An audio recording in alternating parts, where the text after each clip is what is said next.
여러분 질문 하나 할까요?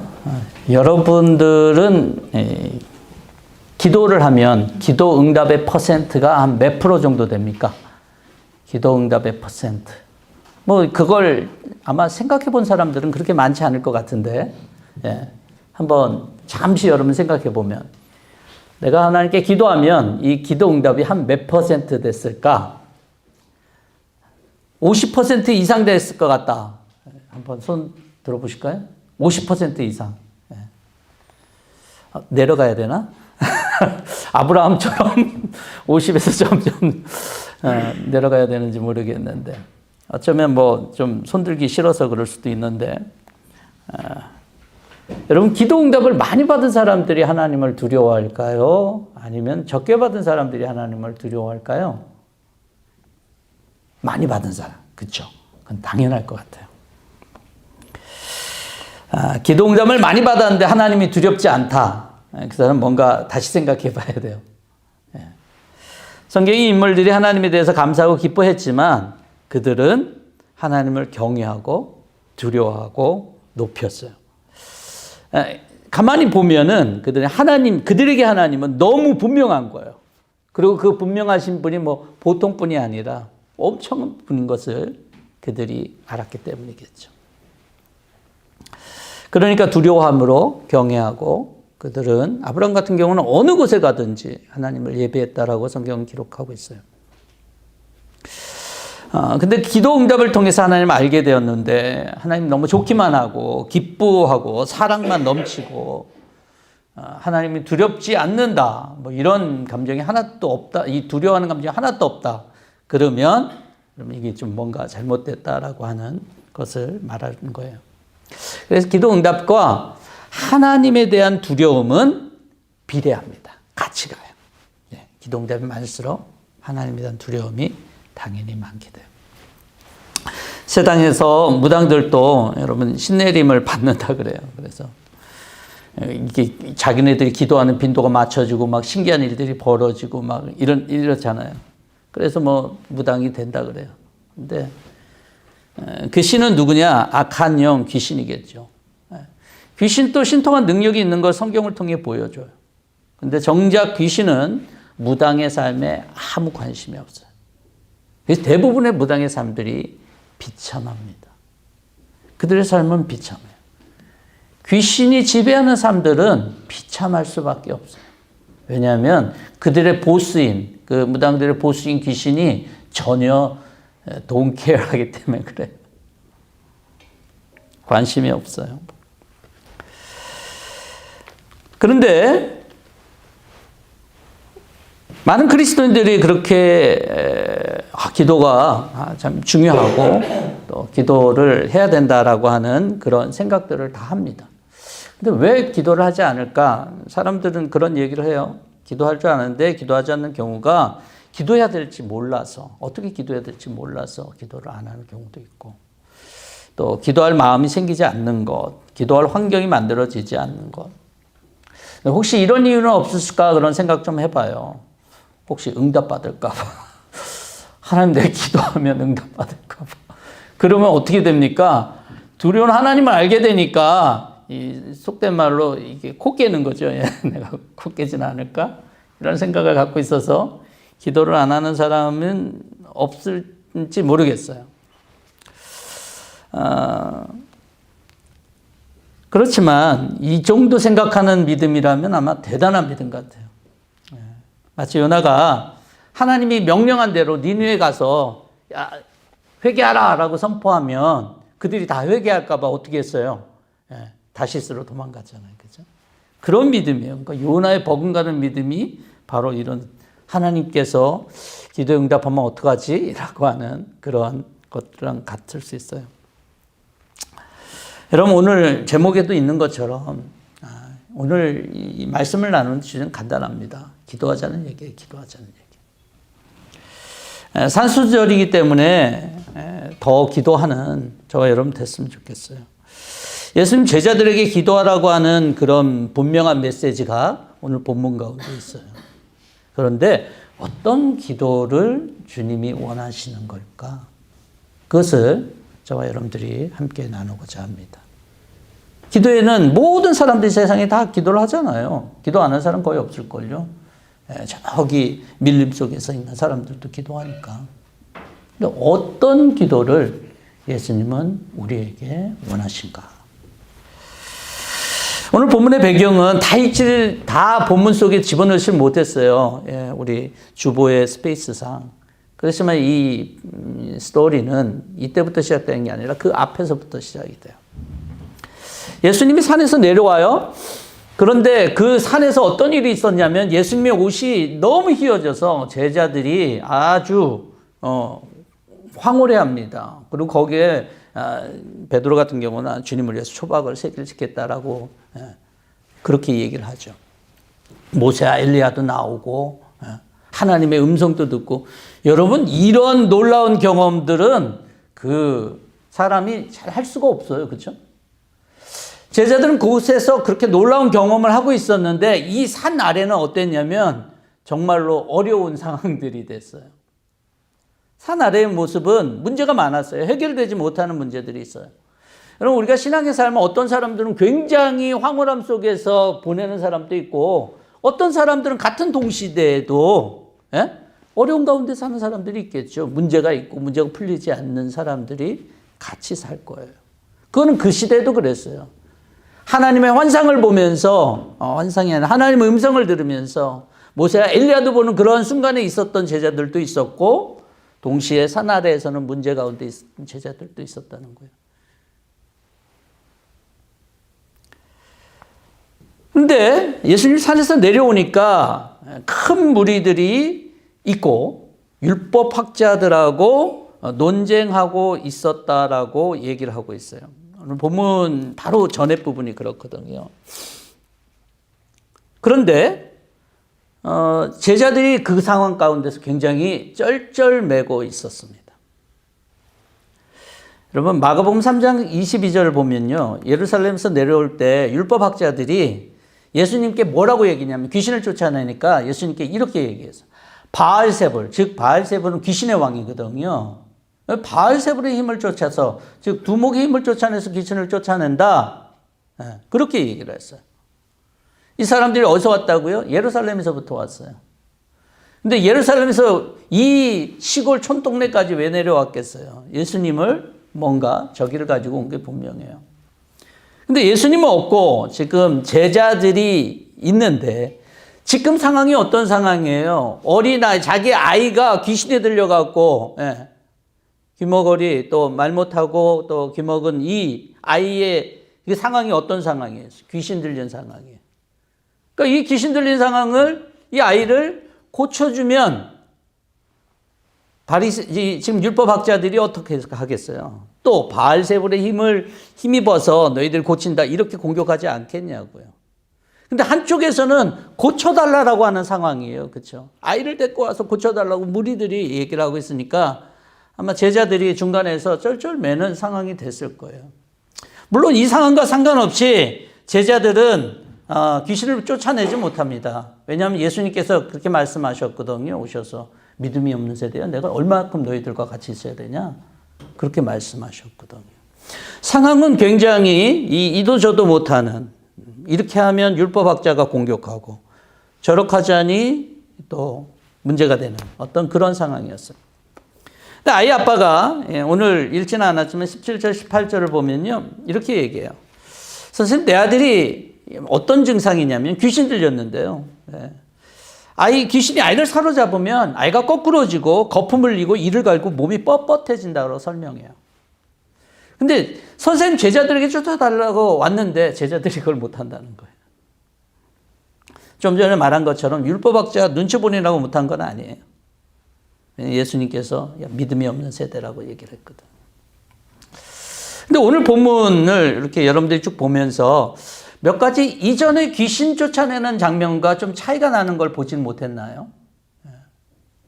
여러분, 마가복음에서는 귀신을 쫓아내는 장면들이 여러 번 등장해요.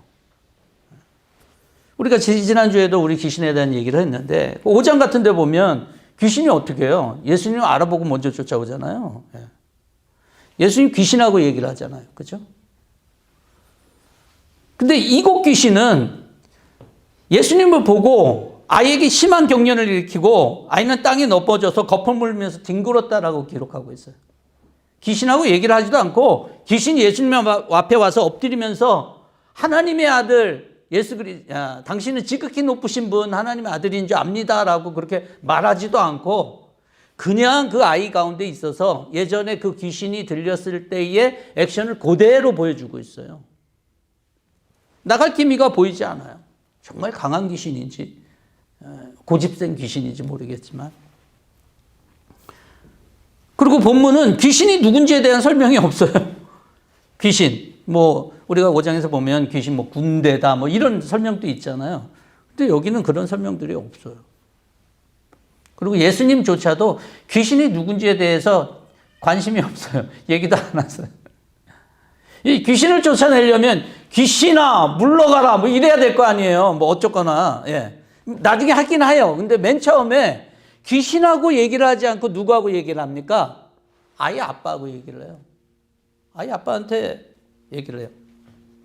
야, 언제부터 그랬어? 아이 아빠한테 얘기를 하는데. 여러분, 이런 대화가 귀신을 쫓아낼 때 이렇게 딱 적합한 대화일까요? 아니면 다른 데서 많이 보던 대화인가요?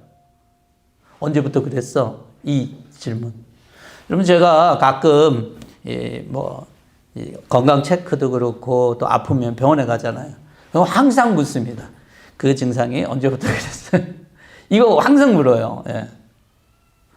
언제부터 그랬는지에 대해서 아이에게 묻는 것이 조금 좀 다른 데하고 좀 다르다라는 생각을 좀 하게 해요. 비록 귀신에게 명령하고 나가고 아이가 온전하게 정신으로 돌아오는 장면이 있지만 이것은 귀신을 내쫓는 것이 과연 이 본문에서 가장 주된 목적일까라고 하는 것에 대한 심각한 의문을 가지게 해요.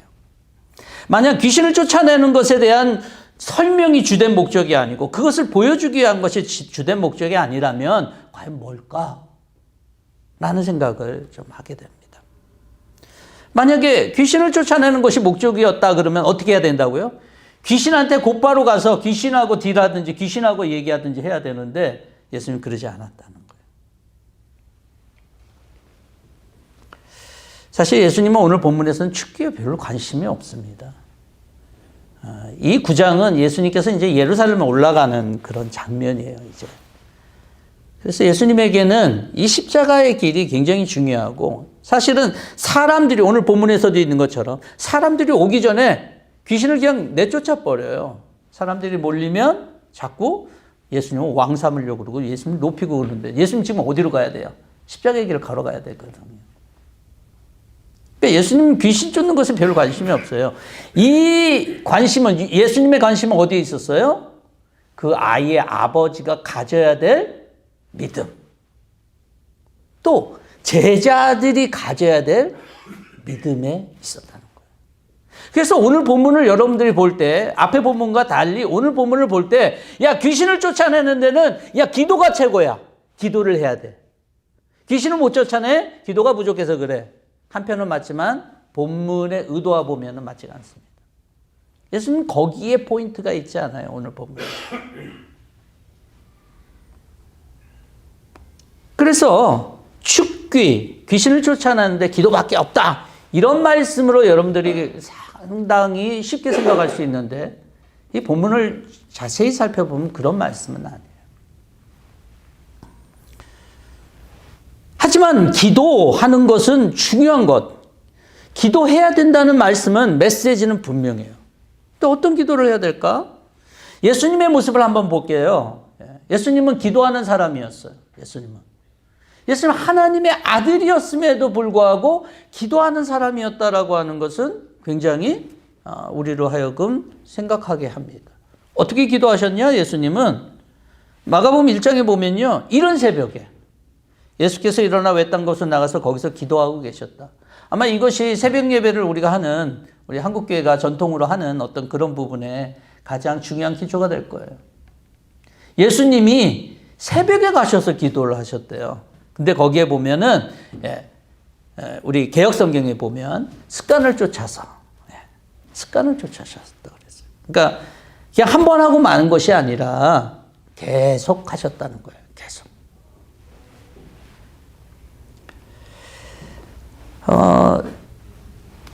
기도에 대해서 설명할 때 여러분 기도는 모든 사람들이 자신이 약하기 때문에 하는 것 같지만 성경에서의 기도는 하나님의 백성들의 특권이에요. 어떤 특권이냐? 하나님과 같이 함께 대화하고 교통하는 특권이에요. 그렇다 그러면 그것을 알려주신 예수님이 기도했다라고 하는 것은 바로 그것을 얘기해 주는 거예요. 하나님과 교통하고 대화하고. 우리의 보통의 기도하고 좀 많이 틀리죠. 보통의 기도는 뭐예요? 내 문제 또는 내가 원하는 거 이거 해결해 달라는 거 아니에요? 그렇죠? 보통이 그거잖아요. 근데 예수님과 성경이 말하는 건 조금 틀려요. 그걸 좀 더 오늘 본문을 통해서 좀 보기를 원합니다. 첫 번째 보기 원하는 건 아이 아버지와 대화거든요. 아이 아버지는 문제를 가지고 있었던 사람이에요. 그것도 보통 큰 문제가 아니었어요. 사랑하는 아들이 있었는데 사실 당시로서 이 아이에게 이렇게까지 열심히 있는 것은 unusual한 케이스예요. 왜냐하면 당시의 아이들은요, 지금처럼 귀하게 여겨지는 그런 시대가 아니었어요. 아이들 하면 천도권, 그냥 밖에 나가서 뭘 하든 전혀 신경도 안 쓰는 그런 거였어요. 그것을 우리가 볼 수 있는 것은 우리가 10장, 오늘 9장이고 이제 10장, 어저께 본문이에요. 아침 매일 성경 본문에 보면은 제자들이 아이들을 데리고 온 부모가 있었는데 제자들이 그래요. 애들은 가라. 그래요. 네, 거기서. 그것에 대해서 예수님이 매우 화를 내면서 천국이 이런 자들의 것이다 라고 얘기를 하시거든요. 마가복음 10장에 보면. 그러니까 제자들조차도 아이들에 대한 것들이 그렇게 이렇게 중요하게 생각하지 않았어요. 그런데 그 아이를 갖다가 이렇게까지 생각하고 있는 그 아버지는 참 드물지 않을까 그런 생각을 합니다. 더군다나 그 아이가 어떤 일이 있냐면 좀 힘들게 하잖아요. 예.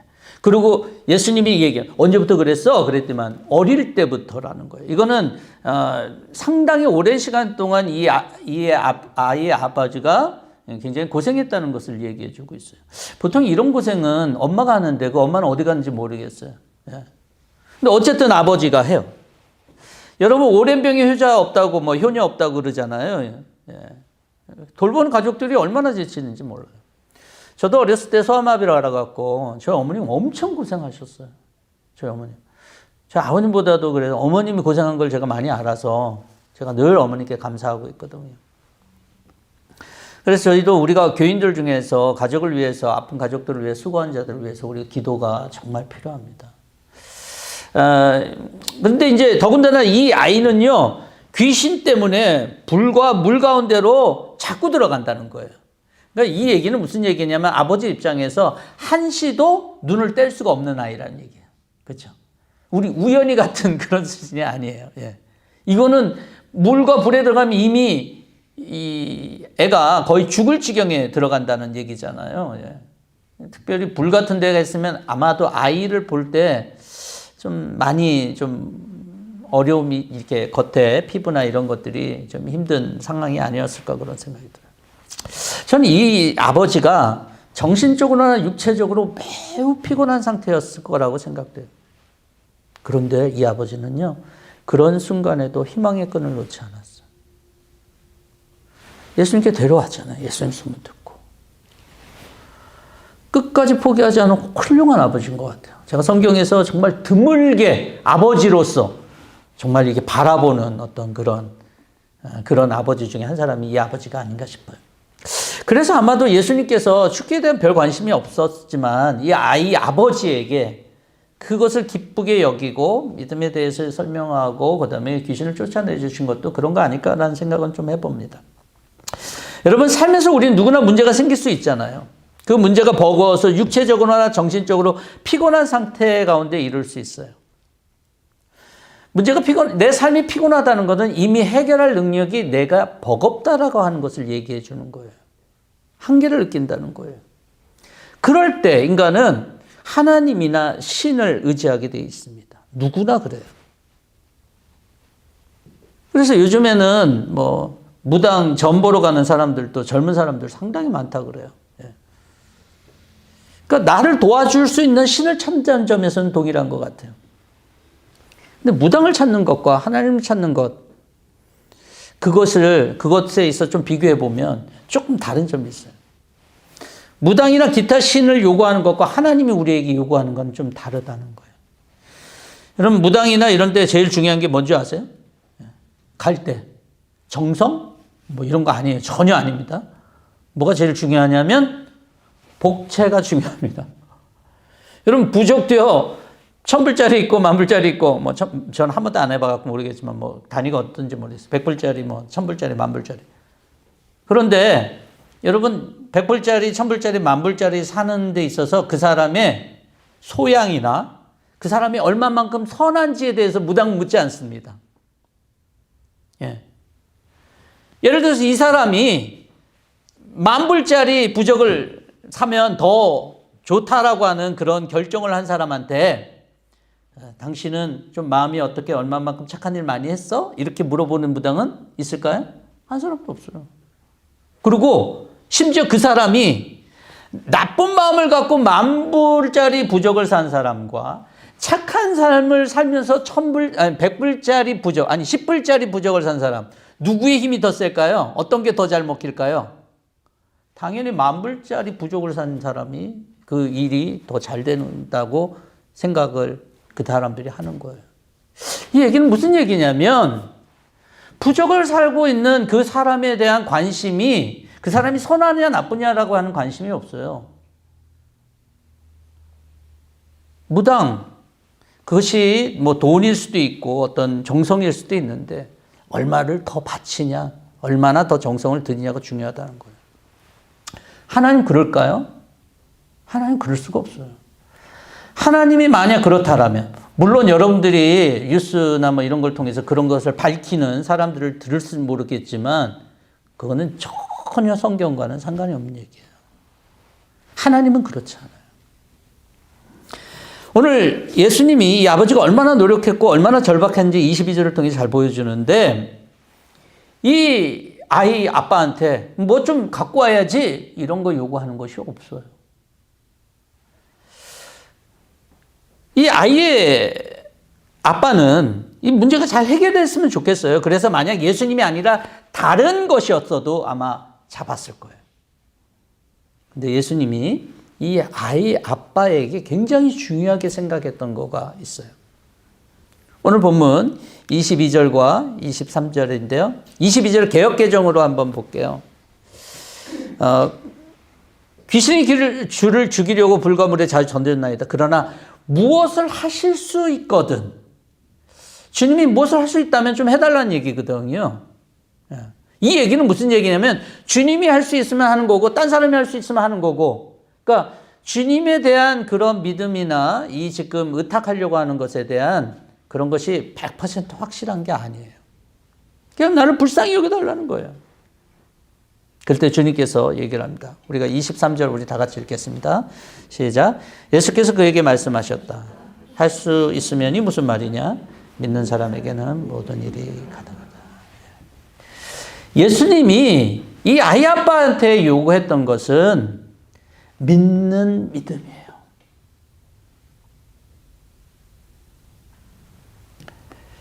무당한테 기도할 때 돈을 따라서 그것만 해결하면 되는 거잖아요. 기도하는 사람 얼마나 악한지 선한지 신경 쓰지 않는다 그랬어요. 그래서 악한 사람도 돈을 들여서 비싼 부적을 사면 효과를 보잖아요. 근데 하나님은 달라요. 하나님은 우리가 믿음을 통해서 우리가 변화되는 것들을 원하죠. 그게 목적이에요. 기도의 목적이 뭘까요? 하나님과 교통하면서 하나님이 기뻐하시는 우리의 삶이 되는 게 하나님의 목적이라고요. 기도를 통해서 우리는 자꾸 하나님 앞에 갈 때 기도를 통해서 우리가 요구하는 그 무엇이 해결되기를 원하지만 하나님은 그게 아니에요. 하나님은 하나님을 알기를 원해요. 어떤 하나님이요? 모든 것을 알 수 있는 하나님.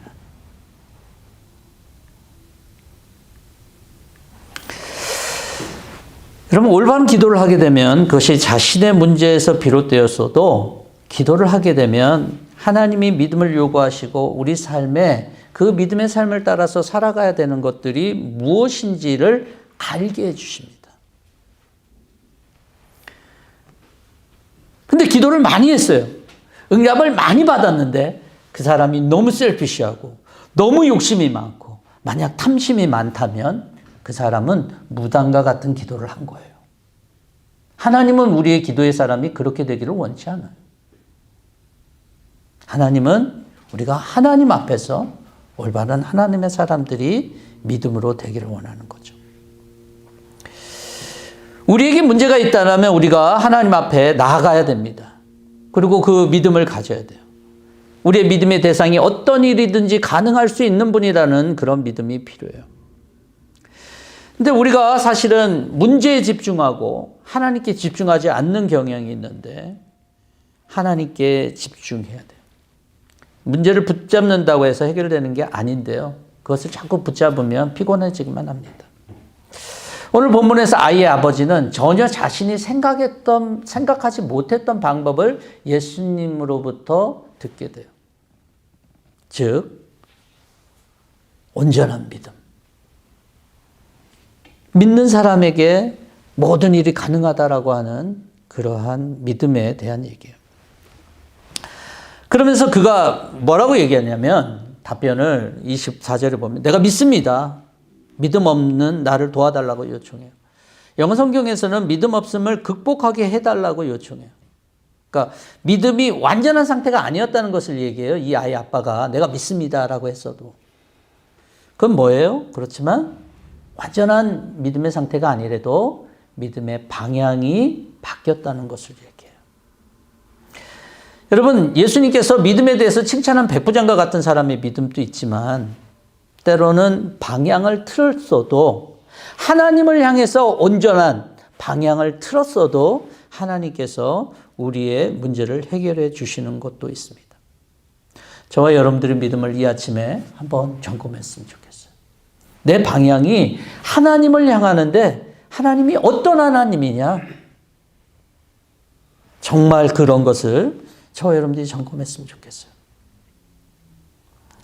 우리가 많은 경우 하나님 계시면 왜 이렇게 기도하는 내 기도 들어주지 않을까 생각하지만 기도하는 내가 하나님이 원하시는 믿음이 없고 하나님이 원하시는 방향이 아니라면 왜 하나님 해줘야 될까요? 히브리서 기자는 우리에게 이렇게 얘기해요. 믿음이 없이는 하나님을 기쁘게 해드릴 수 없습니다. 하나님께 나아가는 사람은 하나님이 계시다는 것과 하나님은 자기를 찾는 사람들에게 상을 주시는 분이라는 걸 믿어야 한다라고 얘기했어요. 저 여러분, 이 말씀은 단순히 성경에 있어서 듣기 좋은 말씀이 아니에요. 오늘 또 우리의 삶 속에서 하나님을 바라볼 때 가져야 될 저 여러분들의 기준이기도 합니다. 그래서 하나님을 100% 믿고 신뢰하는 그런 믿음을 지금 요구하는 건 아니지만 적어도 그 방향으로 저와 여러분들이 틸트를 할 수는 있겠죠. 이 아침에 저와 여러분들을 향하는 주님의 마음은 주님을 100% 믿는 믿음으로 틸트하라는 얘기예요. 방향을 전환하라는 얘기예요. 그것을 이 아이의 아버지를 통해서 봅니다. 둘째로 이 제자들을 보게 되는데요. 제자들이 귀신을 쫓아내지 못한 이유가 뭐냐고 예수님께 질문해요.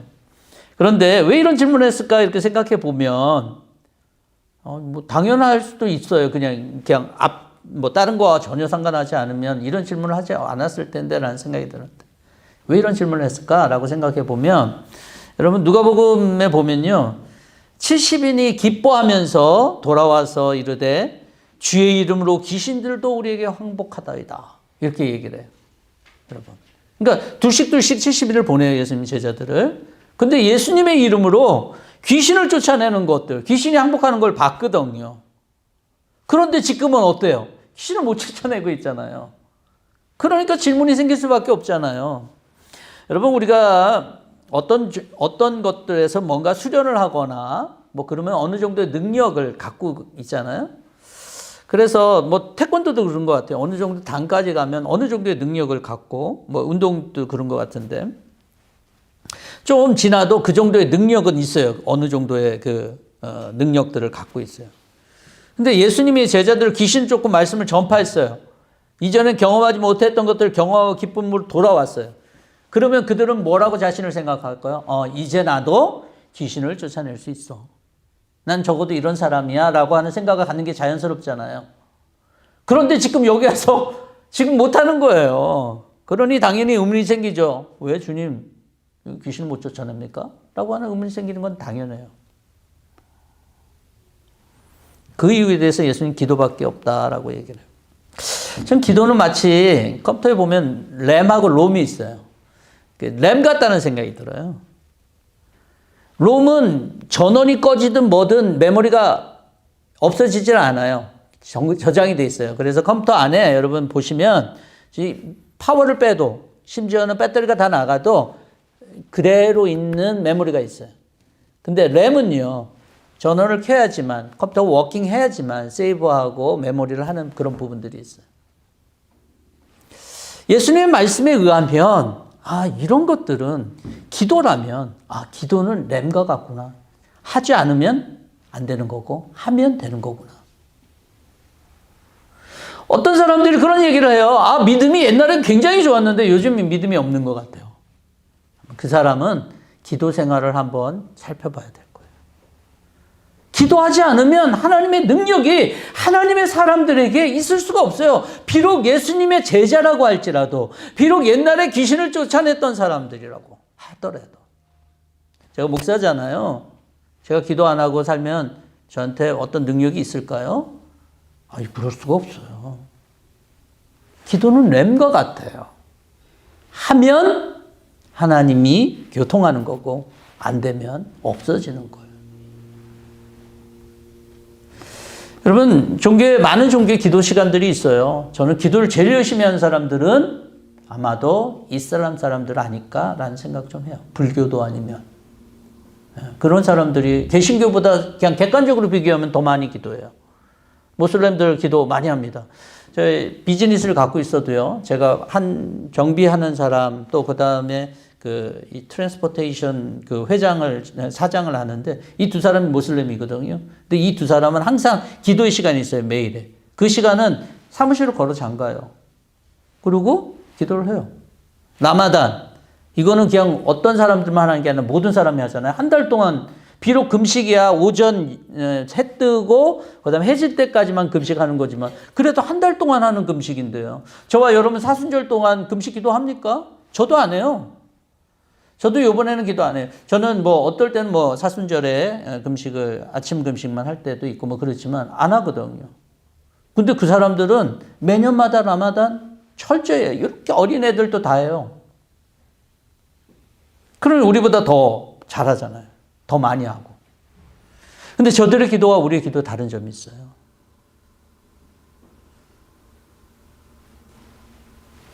그건 바로 예수님께서 이 땅에 이 산하에 왔을 때 제자들에게 얘기했어요. 믿음이 없는 세대. 그리고 그 믿음이 없는 세대의 문제 해결의 방법이 기도에는 이런 이유가 나가는 법이 없다라고 하는 얘기를 했을 때 우리의 기도는 반드시 믿음과 관련되어 있다는 거예요. 여러분, 많은 종교에서 많은 열심을 낼 수 있지만 그들이 하나님이 누군지에 대해서 관심 많이 갖지 않습니다. 그래서 우리도 마찬가지예요. 힘주어서 막 주여 주여 하고 그런 게 좋은 기도 아니에요. 믿음 없이 그냥 열변을 토하거나 고성을 지르는 것, 그런 기도 하나님 원하시지 않아요. 하나님이 원하시는 기도는 하나님을 알므로 믿는 기도예요. 믿음과 기도는 같이 가는 거예요. 그래서 기도를 하면 할수록 하나님이 누구신지 분명히 알게 되는데 막 기도를 하면 하나님이 갑자기 은연중에 난 누구다 이렇게 말씀하십니까? 아니, 그럴 수가 없어요. 어떻게 우리는 기도를 통해서 하나님을 알게 되냐면 말씀과 같이 기도할 때예요. 말씀을 붙잡고 기도할 때예요. 여러분, 기도할 때 그냥 기도하는 거 아닙니다. 이 말씀처럼 내가 기도할 때 하나님 그런 분이셨군요 라고 하나님이 우리 가운데 알게 해주시죠. 모든 종교는 기도는 내가 원하는 대로 이루는 것이 좋아요. 그리고 안 해줘도 상관없어요. 왜냐하면 그 기도의 대상이 누군지 모르기 때문에 그래요.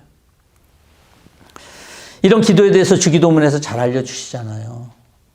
여러분, 왜 주기도문에서는 일용할 양식에 대해서 먼저 나오지 않고 시험에 대한 얘기가 먼저 나오지 않고 하늘에 계신 우리 아버지요 라고 나옵니까? 그것이 중요하기 때문에요. 기도에는 하나님이 누구신지, 예수 그리스도가 누구신지, 성령이 누구신지 바로 알아야지만 그 기도는 이루어지는 거예요. 오늘 저와 여러분들, 예수님도 그렇게 기도하셨어요. 심지어 예수님 겟세마네 동산에서 땀방울이 핏방울이 되기까지 기도하셨어요. 저희 그렇게 할 수 있겠어요? 못해요. 저는 못할 것 같아요. 그런데도 그분은 그렇게 하셨어요. 왜냐하면 하나님을 아는 거예요. 그래서 하나님을 알고 예수님께서는 겟세마네에서는 뭐라고 그랬어요? 내 뜻대로 말고 하나님의 뜻대로. 그렇게 얘기를 하시잖아요. 하나님을 아니까.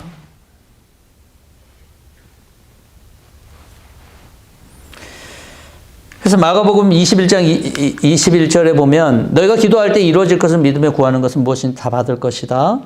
난 너에게 말한다. 너희가 기도하면서 구하는 건 무엇인지 이미 그것을 받은 줄로 믿어라. 그러면 너희에게 그대로 이루어질 것이다.